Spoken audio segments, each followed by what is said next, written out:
Hello, the Faniac is back with another review. Finally, at long last. Today I was able to be lucky enough to go to the first showing at a theater nearby, and I was able to see Ant-Man and the Wasp, Quantumania.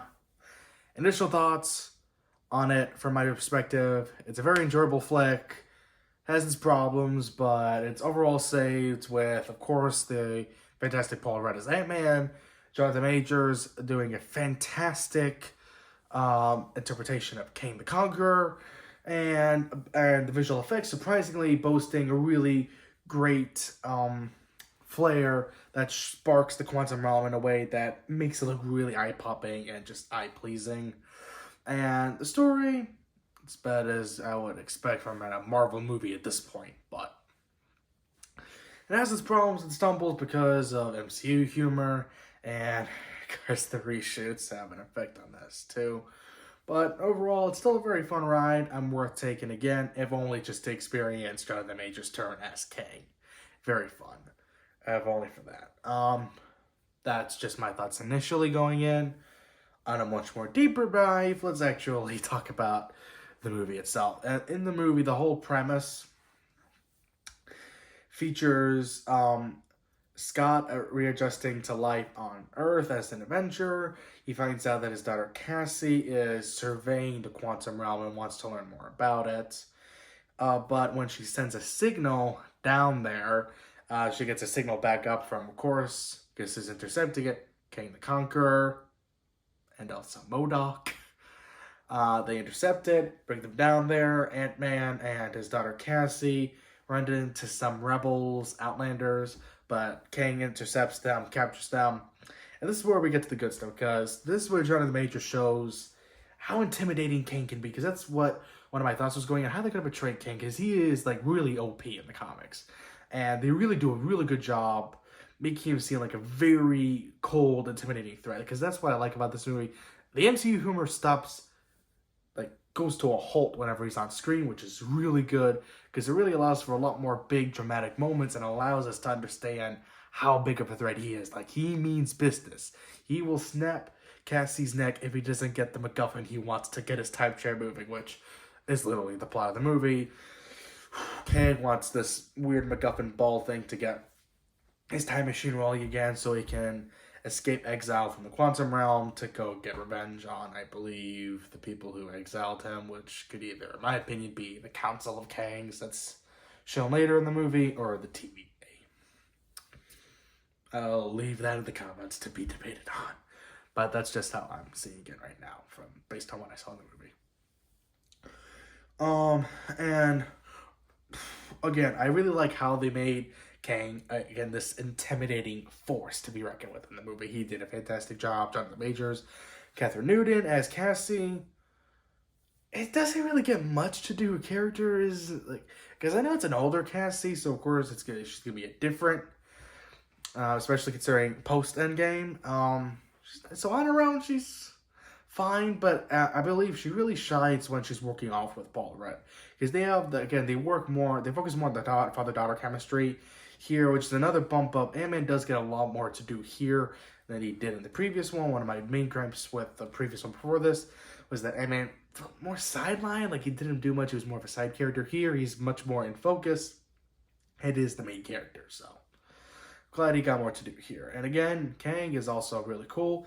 Quantum Realm, I really like. It feels like it's its own unique alien world. The people are interesting. The visual effects really make it look pop.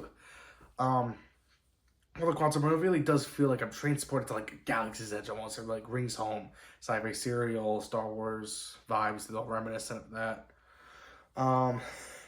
So I really like all that stuff about this movie. And also, just as a side note, Hope Van Dyne, Janet Van Dyne, and Hank Pym, they're all in this movie too.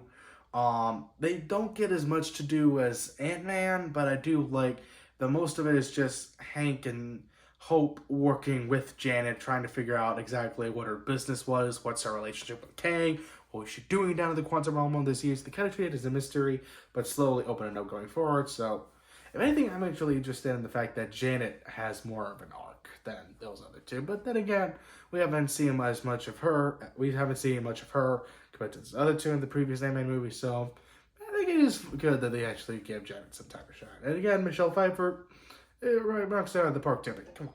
She played Catwoman in Batman Returns. She knows what she's doing in these kind of movies.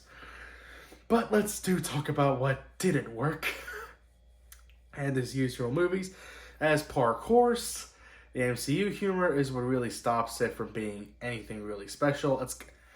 It's thankfully not as annoying as it would be in Thor: Love and Thunder, which treats it more as a comedy and a parody of Thor than anything really serious. But thankfully, this was more on par with Black Panther: Wakanda Forever. Whereas, it's sparsely there, but it's still there, which is why it's still a critique. And much like Wakanda Forever, it would have benefited a lot more if they really cut down on that MCU humor. You can have a quip here and there, that's fine. But it's just still still an overload of it that kind of stops it from being taken seriously enough. Like, I can root for the characters and still take them seriously, but when it goes for the really heavy, dramatic moments, it can't go all the way because of the MCU humor. And also, I do want to mention another side note in terms of what else didn't work for me. There was some choppy editing, which of course is a result of reshoots, I would imagine. Some of the editing, it's not as bad, the editing, as I would say, as in like Justice League or Rise of Skywalker, or even just any movie in general, like that weird scene in Bohemian Rhapsody where it's all ADR with the guys. It's not anything bad like that, but there are noticeable moments of ADR and just a really weird cut where they like meet with these Outlanders. And if you know the scene I'm talking about, they have to like drink a fluid, and he's kind of like, I mean, it's like he just gets there and it cuts to his daughter randomly saying, "Dad, drink the fluid," but they don't show the fluid for like the next scene later. So you're kind of going, wait, what? And they just cut to her and then cut back and then don't cut to her again until after the next scene of which she does drink the fluid, and then we focus on her again. It just, what? And again, like something like that is really weird and throws you out of focus, really. Especially for me, it did for me. And also, the script, also par course by Marvel. I was expecting it to be on par with other Marvel movies, so that didn't bother me as much, but it's still a problem, as per the Marvel formula, I think. And again, this is a weird problem I am seeing. They're kind of hiring Rick and Morty writers, which is alright, I guess, but, you know, they do work well on Rick and Morty because they're kind of working well within the sci-fi realms and kind of really knowing how to hammer it in and parody such topics. Here, it doesn't work if it's like, it's fun, like, parody, but then if you want to write a superhero movie that you have to take it somewhat seriously, may not be the best direction, you know? Whatever, though. These are just my overall thoughts with Quantumania. Overall, I still really enjoyed it, and I do find it much, much more entertaining than the previous Ant-Man movie that came before this. So I will thankfully reward Ant-Man and the Wasp, Quantumania, 4 out of 5 lightsabers. It's entertaining, it definitely has its moments, but it also fumbles and stumbles when it comes to the MCU humor and some weird editing choices. However, its saving grace is some good acting, a good director, Peyton Reed. He keeps the ship running smoothly, as I would assume it could be under these circumstances.